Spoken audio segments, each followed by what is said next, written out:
আগামী 12 ঘন্টায় রংপুর, রাজশাহী, ঢাকা, ময়মনসিংহ, খুলনা, বরিশাল, চট্টগ্রাম ও সিলেট বিভাগের এক জায়গায় অস্থায়ীভাবে দমকা হাওয়া সহ বিদ্যুৎ চমকানো বা বৃষ্টি অথবা বজ্র সহ বৃষ্টি হতে পারে।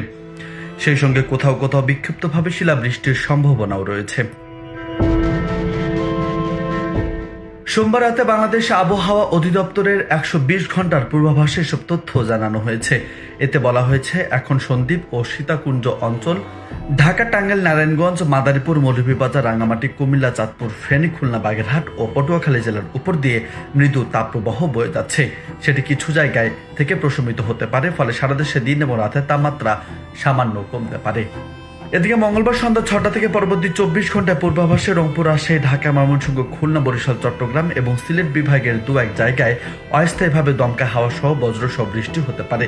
সেই সঙ্গে কোথাও কোথাও বিক্ষিপ্তভাবে শিলাবৃষ্টিও হতে পারে বলে জানানো হয়েছে। এ সময় শেষের দিকে বৃষ্টিপাতের প্রবণতা কমতে পারে এবং তাপমাত্রা বাড়তে পারে বলেও জানানো হয়েছে পূর্বাভাসে।